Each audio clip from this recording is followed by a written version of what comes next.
Visio.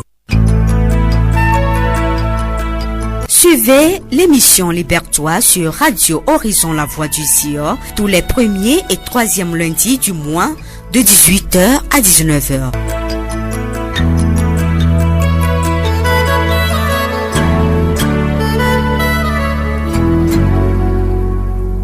Rediffusion vendredi de 20h à 21h.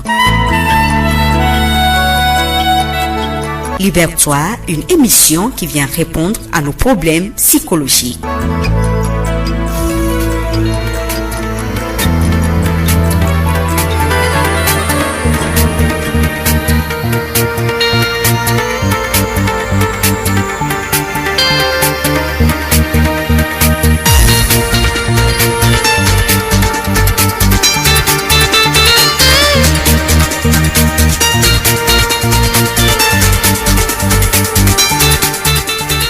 Mesdames, messieurs, bonsoir et merci d'être au rendez-vous de ce nouveau numéro de l'émission Libertois présentée par Blessing Fassonia. Gaïta Amouzou est de l'autre côté de la belle vitrée pour la mise en onde. L'alimentation est une fonction vitale qui apporte les éléments nutritionnels indispensables à une bonne santé en quantité et en qualité. Si nous parlons de santé, il s'agit de la santé physique mais aussi psychologique, affective et sociale. Aujourd'hui, le thème nous parle des troubles de conduite alimentaire. Un équilibre doit être trouvé entre exigences personnelles, culturelles et métaboliques. L'alimentation est aussi une pratique sociale, familiale et culturelle qui permet à la personne de prendre une place dans son environnement. Les troubles de conduite se caractérisent par un trouble en rapport à l'alimentation. Elles se présentent sous des formes diverses. Ils peuvent apparaître à tout âge, mais touchent principalement les adolescents et les enfants, notamment les filles. Les troubles de conduite alimentaire sont à distinguer d'affections organiques telles que par exemple la véritable anorexie qui est un trouble strictement médical. En clinique, ces différentes formes se présentent soit de manière isolée, soit mixte. Nous parlons de l'anorexie mentale et la boulimie pour ne citer que cela. Pour en parler ce soir, nous avons invité deux personnes.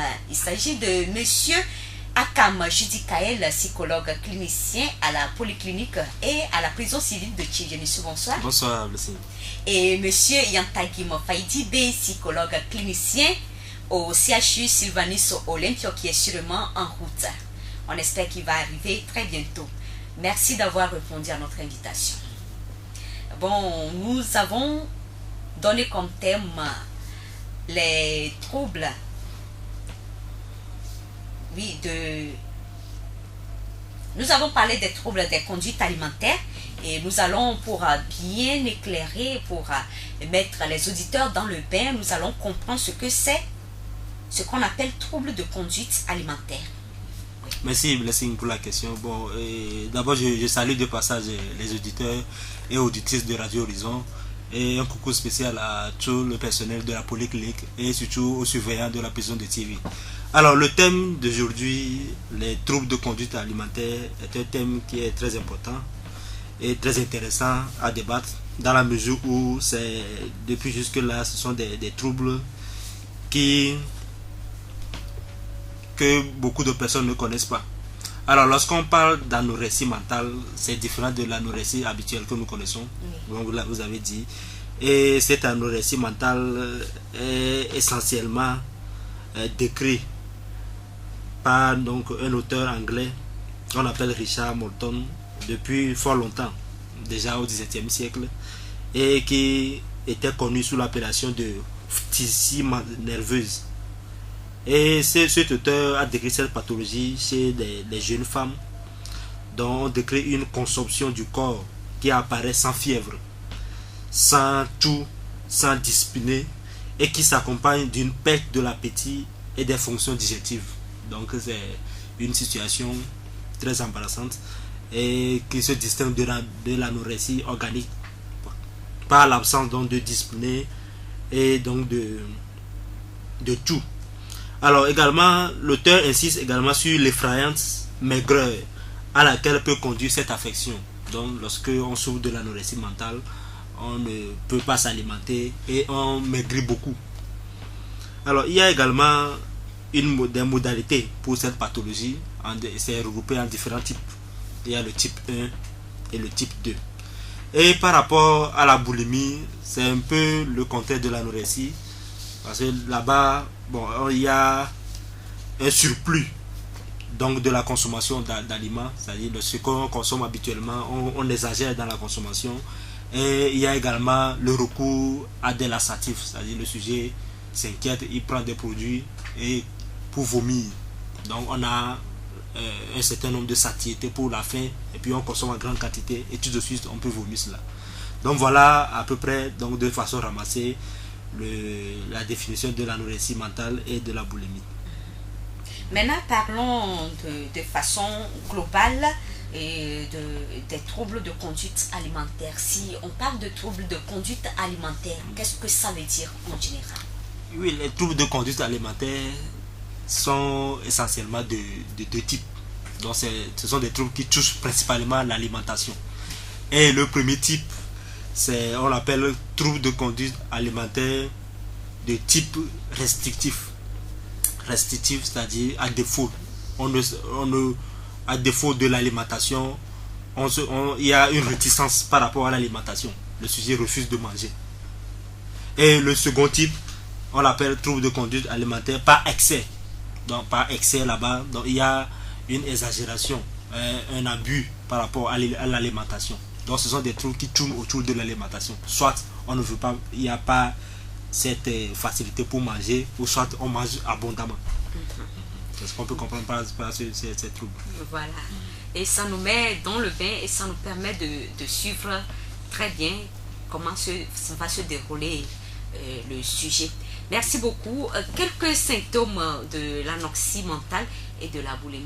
Alors, les symptômes de l'anorexie mentale, essentiellement, il y a deux symptômes que nous rencontrons. D'abord, l'amaigrissement. L'amaigrissement là-bas, ça, souvent c'est au début. Au début du trouble, on voit que le sujet maigrit beaucoup. L'amaigrissement devient de plus en plus spectaculaire et cela dépasse 20 à 30% du poids initial. Donc lorsqu'on veut chuter en poids, donc c'est 20% ou bien 30% du poids initial. Et cela peut aller jusqu'à 50% dans les formes graves. Et la patiente dénie cet amaigrissement. C'est ce qui est un peu remarquable là-bas. Il y a l'amaigrissement qui est observable fait par tout le monde. Et il y a un déni par rapport à cet amaigrissement. Parfois même, on se trouve trop grosse, alors que le déficit pondéral est important. Donc par rapport à sa conception, par rapport à son corps, il y a une mauvaise appréhension de son corps. Donc au lieu qu'on maigrit, on trouve qu'on grossit. Alors, et le deuxième symptôme caractéristique, c'est l'aménorrhée, l'absence de règles. Comme la maladie se vient le plus souvent chez la jeune fille, donc il y a une absence de règles. Et c'est un signe constant nécessaire au diagnostic. Parfois primaire, quand l'anorexie mentale survient en début de puberté. Et elle est le plus souvent également secondaire. Le rapport entre aménorrhée et amaigrissement n'est pas simple, puisque l'aménorrhée peut apparaître dès le début de l'amaigrissement et donc le suivre après quelques mois et parfois même le précéder. Donc en général, l'aménorrhée persiste après la reprise pondérale. Donc le deuxième signe le plus frappant, c'est cette aménorrhée qui peut être primaire ou secondaire. Et très très très souvent, lorsqu'il y a un déficit, il y a un repris donc de ce déficit pondéral, l'amaigrissement, ça traîne avant d'arriver. Donc on ne mange pas, on maigrit. Donc en consultation, lorsque on fait le diagnostic, on met en place le traitement. Donc l'aménorrhée, c'est ça qui tarde à venir. Et c'est ça qui nous fait savoir réellement qu'il s'agit donc de l'anorexie mentale. Donc voilà. Et au-delà donc de ces deux symptômes, nous avons quelques autres symptômes à côté donc de ces trois. Il y a la dysmorphophobie. Comme je l'avais dit, il y a une mauvaise appréhension de son corps. Au lieu qu'on maigrit, on trouve qu'on grossit.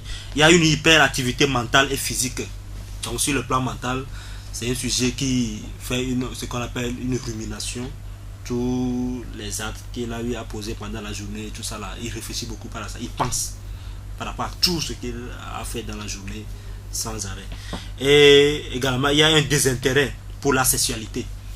Donc, sur le plan sexuel, si c'est un jeune marié, etc., il y a un déficit donc, sur le plan sexuel. Et les activités sociales chez une personnalité présentant souvent ces signes. Donc au niveau social même, il y a cette démotivation. Il n'y a pas d'engouement par rapport à son activité, il n'y a pas d'engouement par rapport à ses occupations, etc. Donc voilà les autres symptômes qu'on peut ajouter à ces deux-là. Voilà.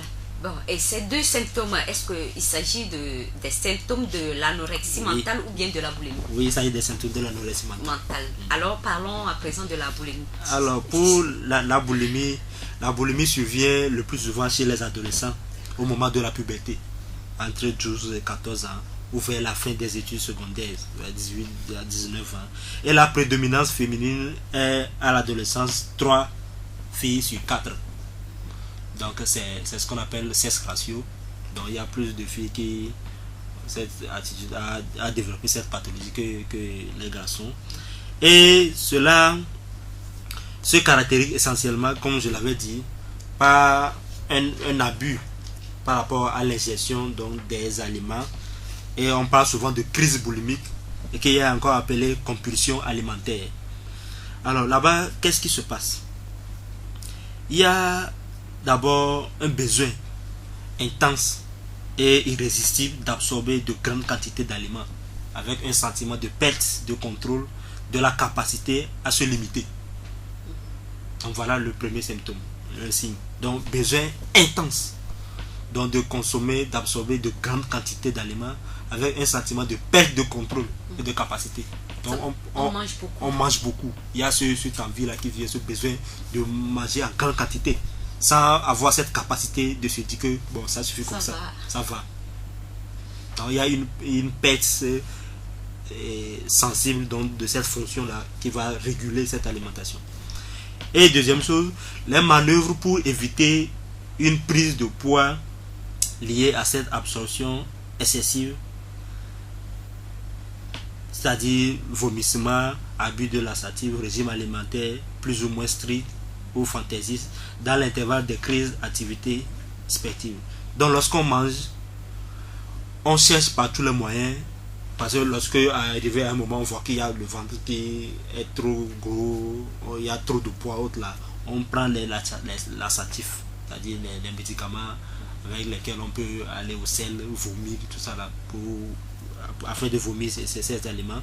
Il y a aussi la crainte de devenir gros, avec une difficulté consciemment ressentie dans le vécu de l'image du corps.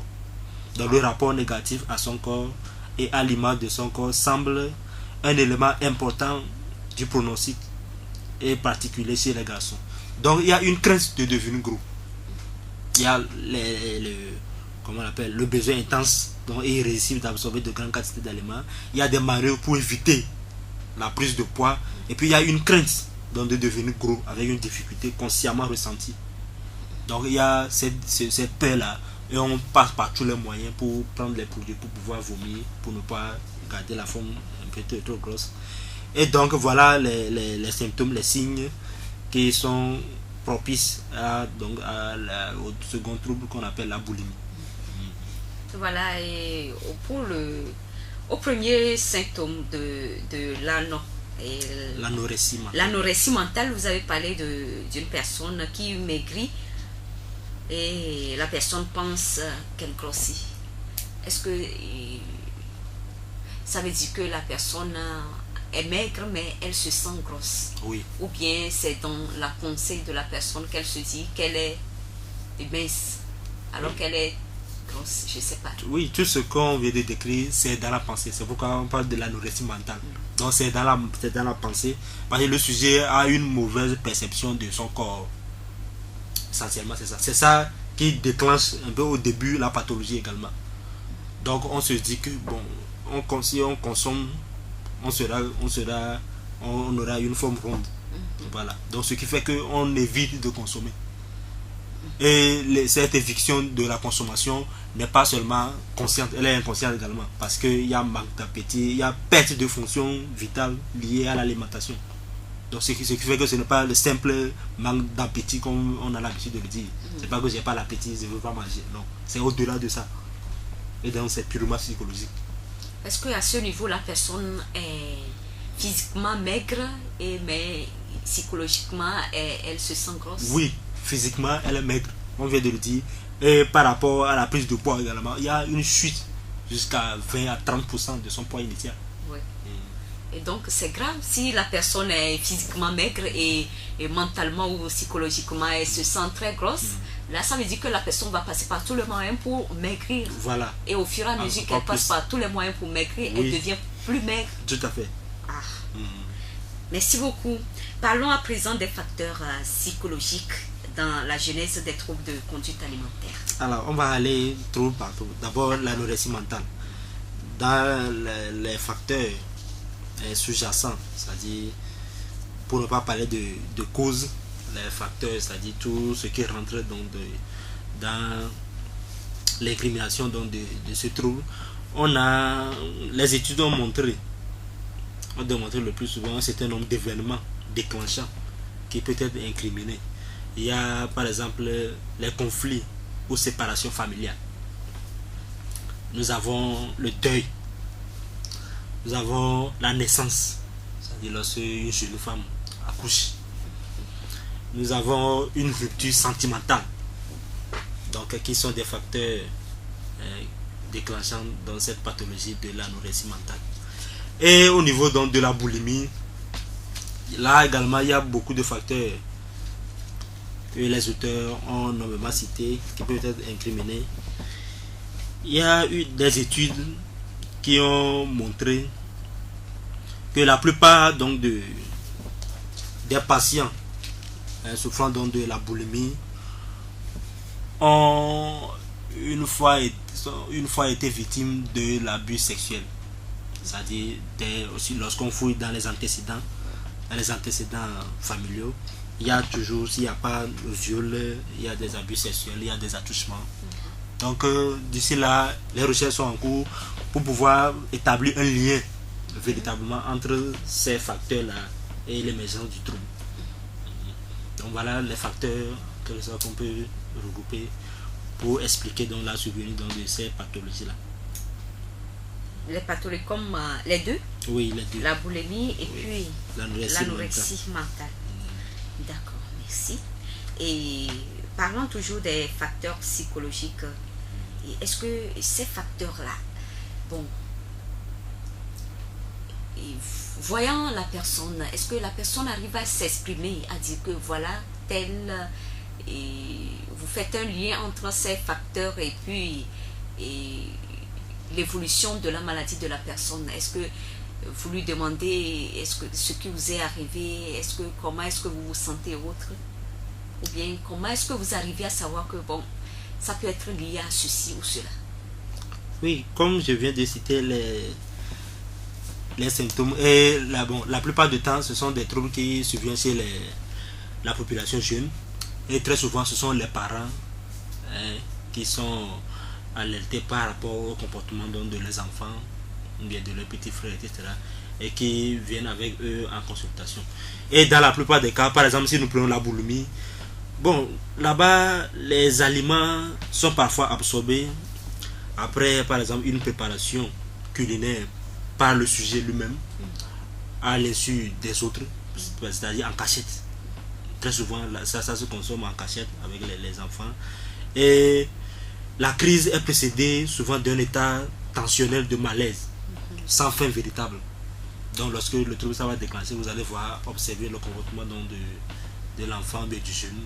Quelques jours avant, vous allez voir qu'il y a quelque chose qui ne va pas par rapport à ça. Il est nonchalant, il est soucieux, c'est comme si quelque chose ne va pas, et juste après ça, bon, on voit que ce qu'il consomme, ce qu'il a l'habitude de consommer avant, c'est un peu ça.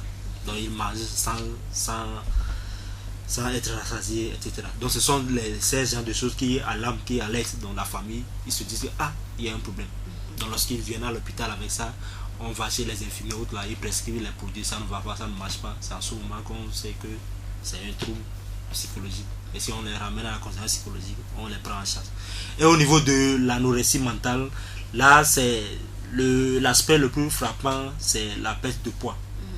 Parce que la personne maigrit, on fait toutes les analyses possibles, on fait le bilan. On ne trouve pas de choses qu'on peut incriminer. Donc c'est en ce moment qu'on fait le tour avec le patient à l'hôpital.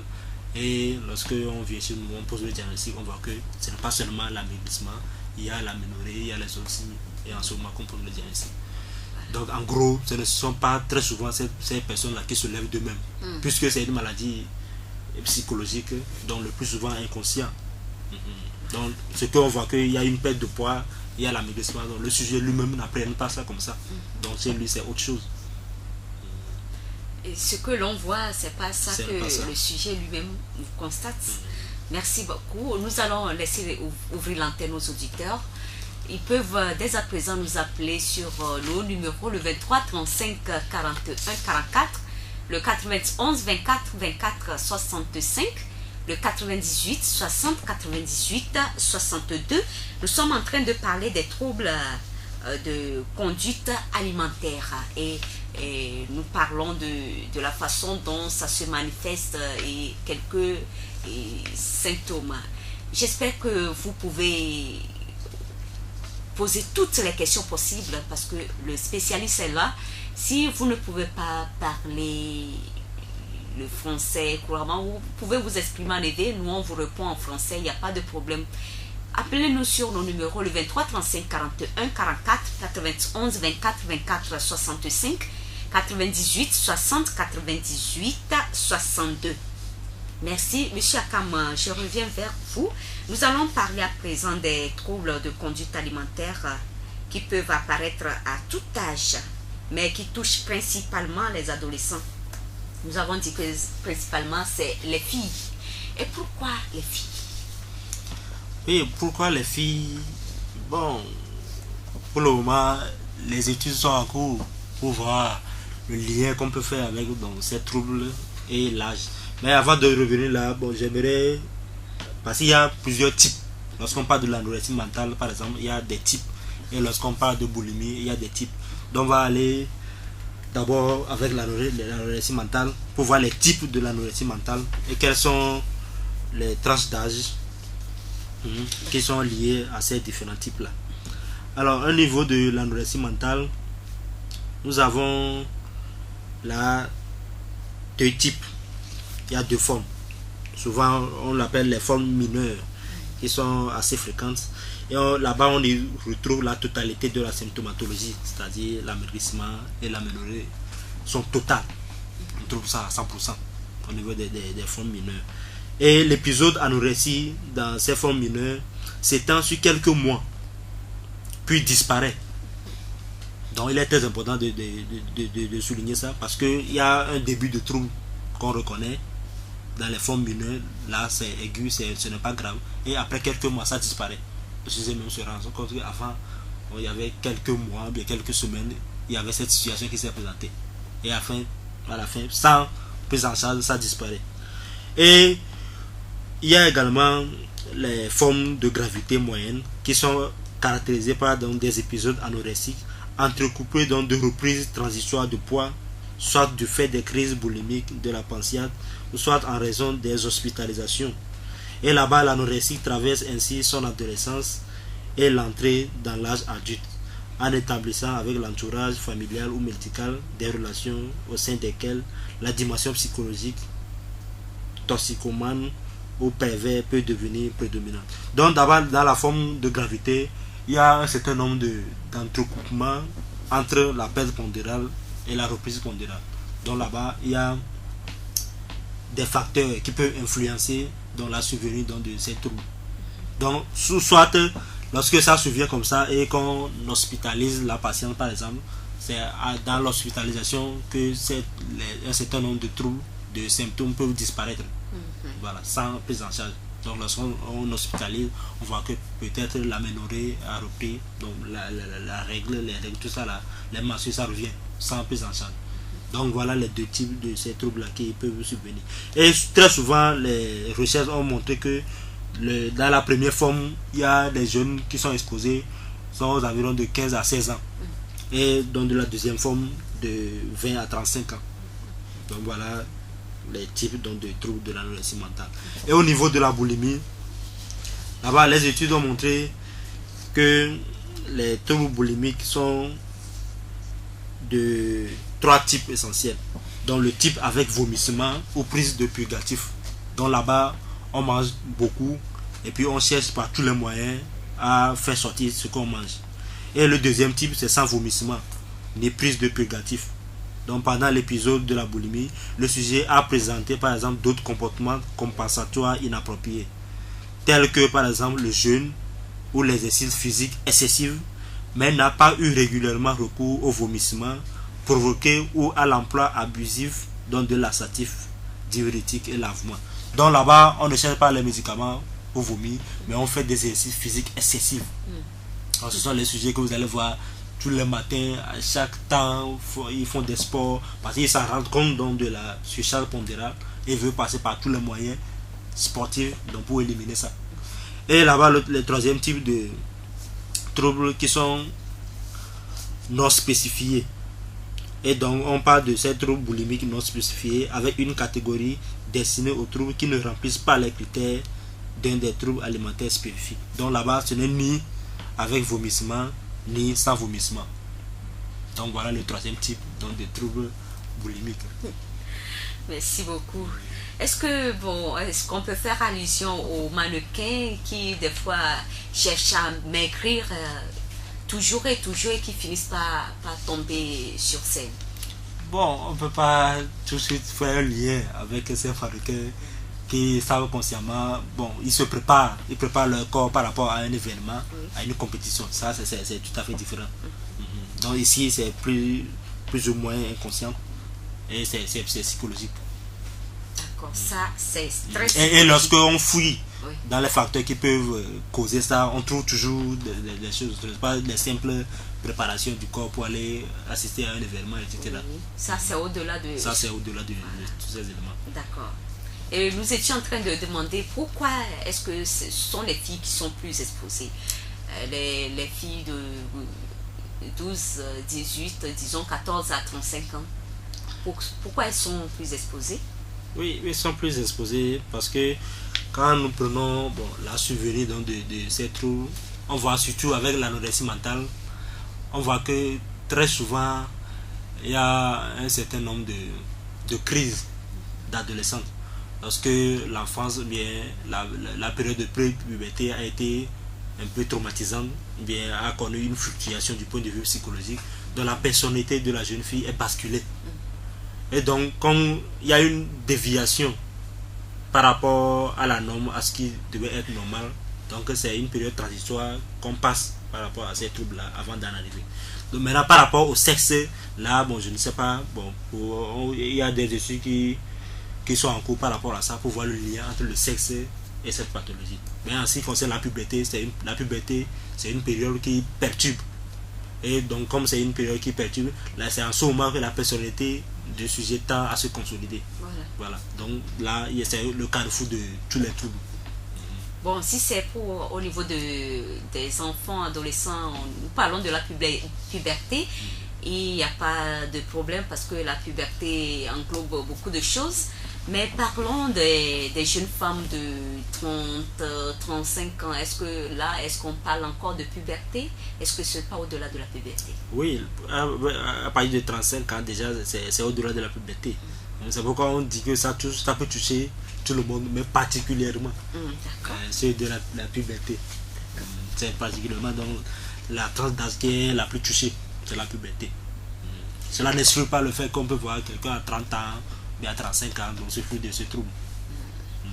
Et bon, les rares cas où on peut voir un jeune garçon et souffrir de ces symptômes, qu'est-ce qui peut arriver comme ça?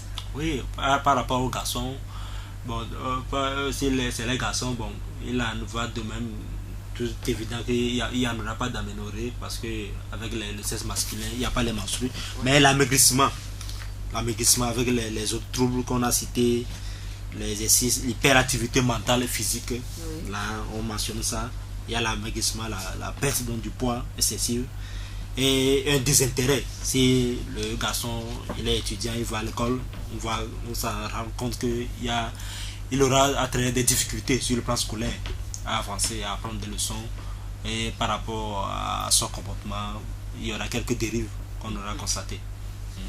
Donc là, ce n'est pas aussi très différent donc, de la manifestation chez les filles. Sauf que chez le garçon, il n'y a pas d'aménorrhée. Parce qu'il n'y a pas de menstrues. Voilà. Merci. Est-ce que vous avez de ces cas au niveau de votre clinique, au niveau de l'hôpital? Est-ce que ces cas, est-ce que ça vient oui, souvent? Oui. Si on décide d'en parler, ça veut dire qu'il y en a. Il y en a, mais bon, sous d'autres appellations, pas ceux qui ne sont pas spécialistes. Oui. Donc si on voit ces genres de choses, bon, on pense tout de suite à autre chose, alors que ce sont des troubles qui existent bel et bien, qu'on rencontre dans les cliniques, dans les hôpitaux. Donc le diagnostic ne peut se poser que les spécialistes en santé mentale ou bien les psychologues qui peuvent savoir que là, il s'agit de la boulimie, là, il s'agit donc de l'anorexie mentale. Parce que dans la description, vous allez voir, c'est facile de confondre ces genres de pathologies avec d'autres pathologies que nous connaissons. Si quelqu'un n'arrive pas à manger, tout de suite, il dit qu'il perd l'appétit, peut-être qu'il doit prendre un produit, bien sûr, l'effet secondaire d'un produit, etc. Oui. Donc lorsqu'on tend à éliminer tous ces facteurs, et lorsqu'on fait des analyses, on creuse, on ne trouve rien, c'est en ce moment qu'on s'en rend compte que c'est une pathologie. Donc c'est l'occasion pour les auditeurs de savoir qu'il y a de ces troubles alimentaires qu'on appelle anorexie mentale, oui. Au-delà de la simple anorexie qu'on connaissait. Merci beaucoup. Parlez-nous à présent de la prise en charge, puisque c'est une maladie et sûrement il faut une prise en charge. Comment cela se fait? Alors par rapport à la prise en charge, d'abord il y a deux modalités pour la prise en charge. D'abord il y a une prise en charge ambulatoire, c'est-à-dire qui se fait lorsqu'on vient à l'hôpital, on commence la prise en charge. Ce sont des psychothérapies qu'on tend à appliquer donc, à ces patients. Et déjà à partir donc, de la 4e ou 5e séance, il y a un travail personnel qui se fait avec ces gens de personnes. Et très souvent dans les hôpitaux où on peut hospitaliser les patients, par exemple pour les formes graves, il y a une hospitalisation qui se fait, que ce soit pour l'anorexie mentale ou pour la boulimie. Et également il y a certaines mesures qu'on apprend aux parents ou bien aux frères qui accompagnent des malades à l'hôpital, parce que c'est une prise en charge qui est globale, qui implique la famille et la personne elle-même. Donc il y a un certain nombre de rééducations que nous apprenons du point de vue alimentaire. Voilà. Ce qui fait qu'il y a un apprentissage par rapport au comportement alimentaire régulier qui doit se faire avant. Et également la prise en charge associe également la thérapie qu'on appelle thérapie systémique, pour voir dans quelle mesure on peut pallier à ces facteurs qu'on vient de citer, pour voir s'il y a un problème quelque part. Parce que souvenons que simple problème relationnel, par exemple que ce soit à l'école ou bien que ce soit au service, peut entraîner la survenue de ces troubles là. Voilà. Donc la prise en charge systémique va prendre en compte et le malade et son entourage immédiat, que ce soit la famille, que ce soit le service, que ce soit si c'est à l'école, etc. Donc il y a une prise en charge systémique qui se fait pour avoir la même mise sur les facteurs qui vont dans ce domaine-là. Et au-delà de cette prise en charge systémique, il y a les thérapies cognitives et comportementales qu'on fait avec ces patients, dans la mesure du possible, revoir son appréhension par rapport à son corps. Par exemple, je viens de dire que au niveau pour l'anorexie mentale, il y a une perception inconsciente de son corps. Au lieu qu'on maigrit, on voit qu'on grossit. Donc c'est un problème de pensée. Donc il va falloir qu'on restructure cette pensée, qu'on donne les ressources donc, à ces mois de la personne pour pouvoir avoir la conception réelle de son image corporelle. Et donc là, ça se fait par la thérapie qu'on appelle thérapie cognitive et comportementale, qui vise à réapprendre, mais à faire voir réellement ce qu'on est par rapport à la personne.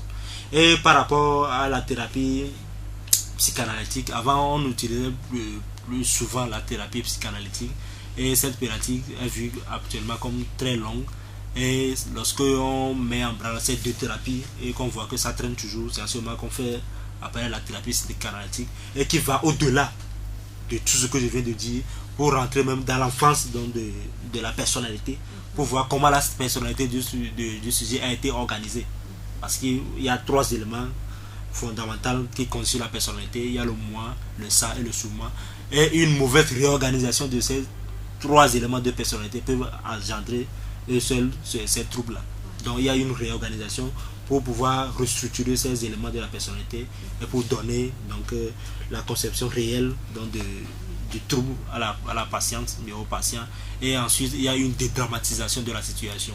Parce que lorsqu'on ne dédramatise pas le sujet, lorsqu'on le ramène à être conscient donc, de ce trouble, il peut chercher à mourir par exemple. Bien, il peut chercher il y a une tentative de suicide qui peut passer lorsqu'on perd son poids jusqu'à 20%, jusqu'à 50% et qu'on amène à être conscient de ça, donc on ne veut plus exister. Donc il y a des tentatives. C'est la raison fondamentale pour laquelle même il y a une hospitalisation qui se fait pour éviter toute cette situation-là. Donc en gros, voilà comment se fait la prise en charge par rapport à cette pathologie. Et par rapport à l'entourage, parlez-nous un peu de comment se fait la prise en charge. Et par rapport à l'entourage, il y a une sensibilisation ou bien une éducation qui se fait par rapport à la maladie. Parce qu'on informe la famille, on informe l'entourage de ce que c'est réellement. Par exemple, les gens peuvent penser tout de suite à l'envoûtement, on peut penser à des choses horribles, on peut penser au VIH, on peut penser à tout ça là. Donc lorsqu'on arrive à poser le diagnostic, donc la première des choses, comme très souvent c'est la famille qui vient avec le malade à l'hôpital, donc c'est à la famille qu'on explique le diagnostic. On pose le diagnostic, on l'explique et on leur dit les facteurs déclenchants et les facteurs favorisants de cette pathologie. Et on fait un travail avec eux pour voir dans quelle mesure on peut prévenir la survenue de ces facteurs. Parce qu'il y a un certain nombre de facteurs qui émanent de la famille.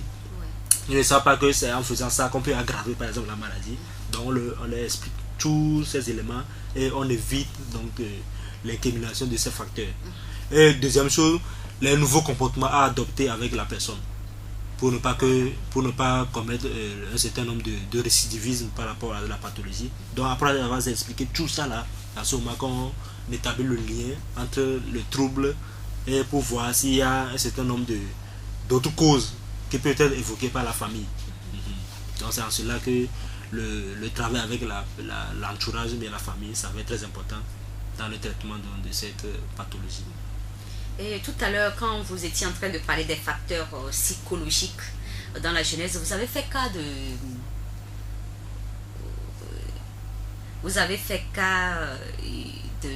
de la jeune fille, vous avez fait cas des violences faites à l'endroit de la jeune fille, vous avez parlé du viol.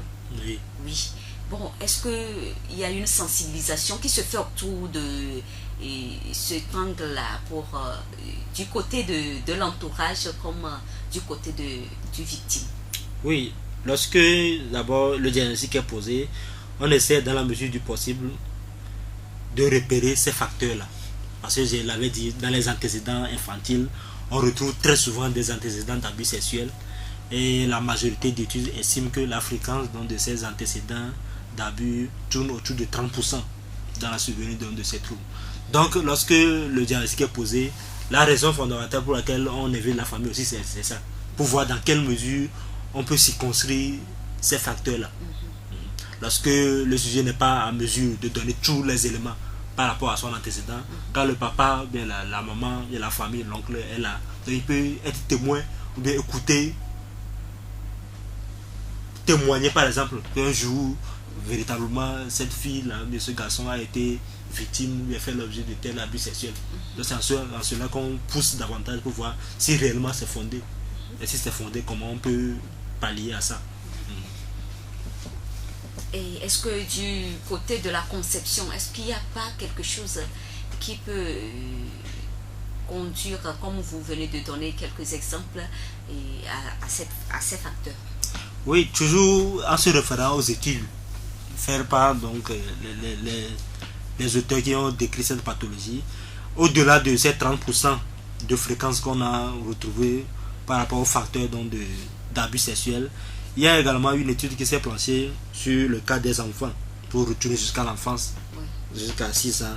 Et là, on a vu qu'il y a plus de 60% dans des patients qui avaient une évolution considérée comme bonne, et 29% intermédiaire, et 10% mauvaise, et 1% étaient décédés, dont les parents sont décédés. Donc c'est pour vous dire que il y a quand même, on ne peut pas dire que lorsqu'on passe l'enfance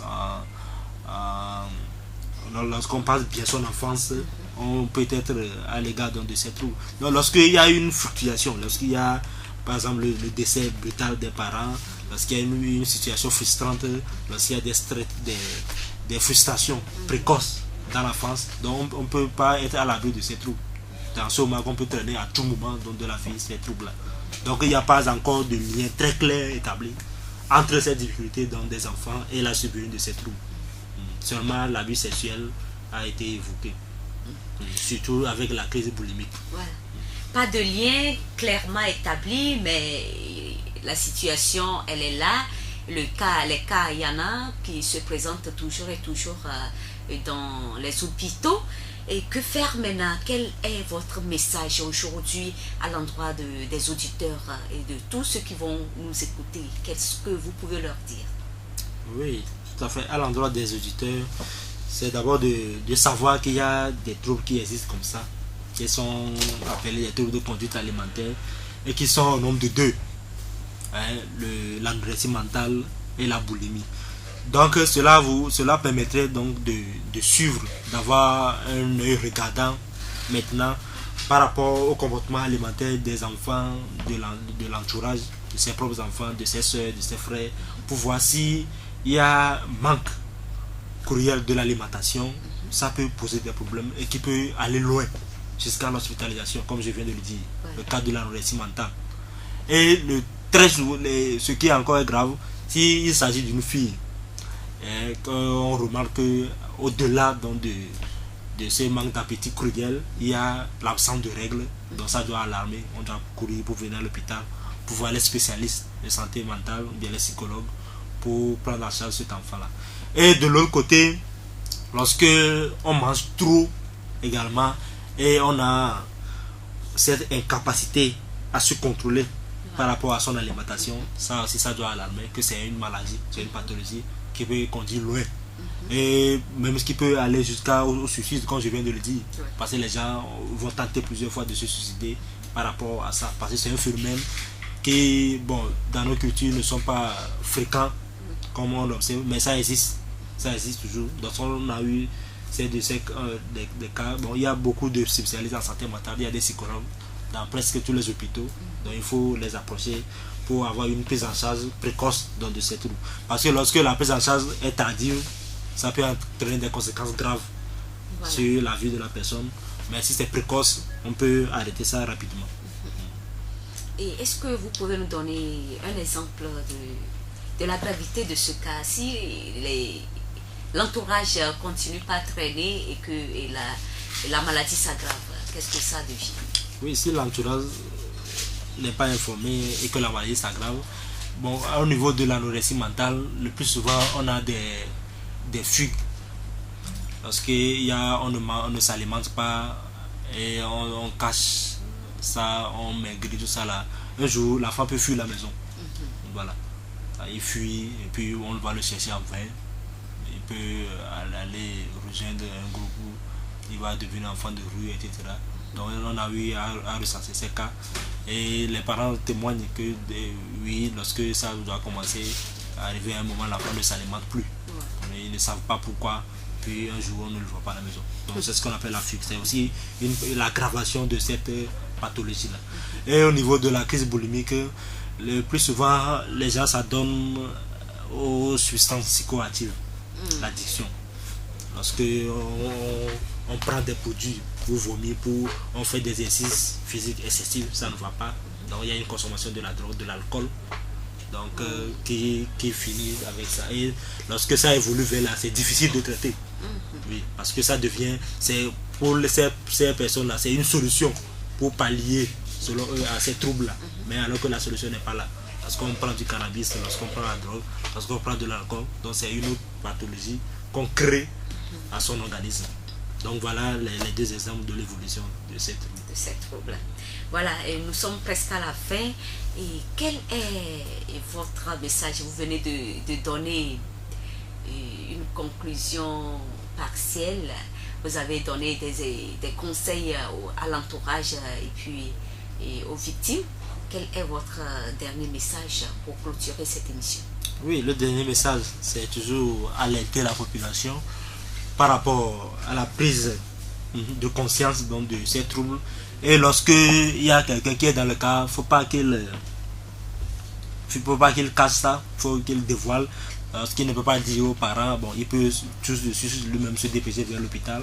Ou bien, bon, pour ceux qui sont dans ces régions, dans ces districts, donc je vais donner tout à l'heure mon numéro pour qu'ils m'appellent, pour qu'on puisse se voir et trouver une solution rapide à ces pathologies, afin que cela ne s'aggrave.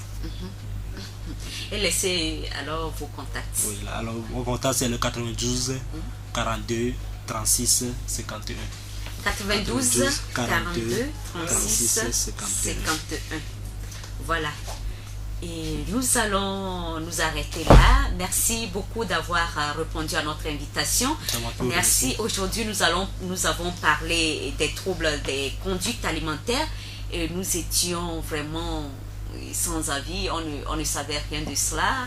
Merci de nous avoir éclairés et j'espère que les auditeurs sont à l'écoute. Et s'ils ont des problèmes particuliers, s'il y a quelqu'un de l'entourage qui souffre de ce cas, ils peuvent l'amener aux spécialistes, aux psychologues.